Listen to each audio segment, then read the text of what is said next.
কিছু মানুষের অপকর্মের জন্য মুসলমানদের বদনাম হয়, এমন মন্তব্য করেছেন প্রধানমন্ত্রী শেখ হাসিনা।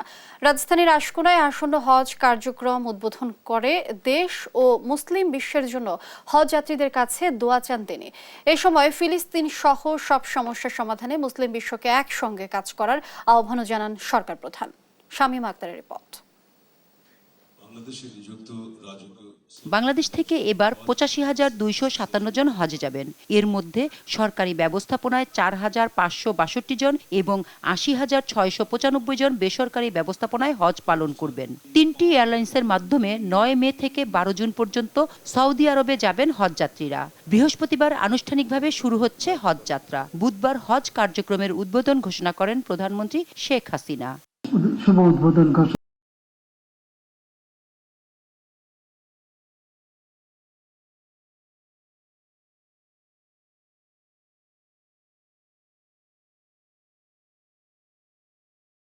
বলেন, সরকারের ডিজিটাল বাংলাদেশ বাস্তবায়নের ফলে হজের ভোগান্তি কমেছে।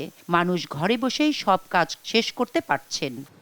আর এরপর ডিজিটাল বাংলাদেশ করবার জন্য স্যাটেলাইট, বঙ্গবন্ধু ১ উৎক্ষেপণ করা, ব্রডব্যান্ড সমস্ত জায়গায় পৌঁছে দেওয়া, ওয়াইফাই কানেকশন দেওয়া, এসব করার ফলে কিন্তু আজকে এই সহজ পদ্ধতিতে আপনারা হজ করতে যেতে পারেন এবং কাজগুলি ঘরে বসে করতে পারেন। কোনো রকম হয়রানি হতে হয় না।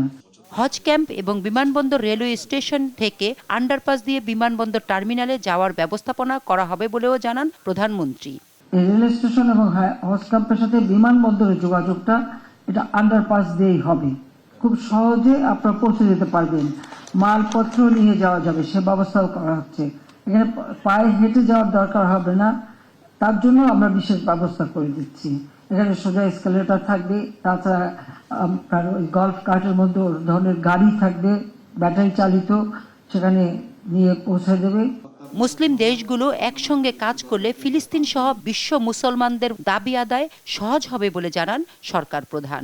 আজকে যদি আমাদের সকল মুসলিম কান্ট্রিগুলি এক হয়ে একযোগে কাজ করতে পারত, তাহলে আরো আমরা এ ব্যাপারে অনেক অগ্রগামী হতে পারতাম। এবং আমি ওআইসি ভুক্ত দেশগুলির মধ্যে আমি একাই একমাত্র বোন। আমি বলছি আমি তো একমাত্র বোন আছি। আমার এখানে এটাই কথা যে সকলে এক হন এবং এই ধরনের অন্যায় অবিচার যেন আমাদের উপর না হয়, সেদিকে তার জন্য সকলের সোচ্চার থাকবেন। বাংলাদেশের উন্নয়ন ও সমৃদ্ধির পাশাপাশি বিশ্ব মুসলিমের জন্য হজযাত্রীদের কাছে দোয়া চান প্রধানমন্ত্রী শেখ হাসিনা।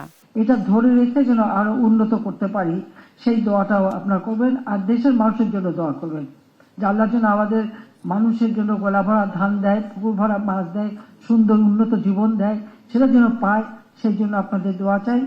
শামীমা আক্তার, দেশ টিভি, ঢাকা।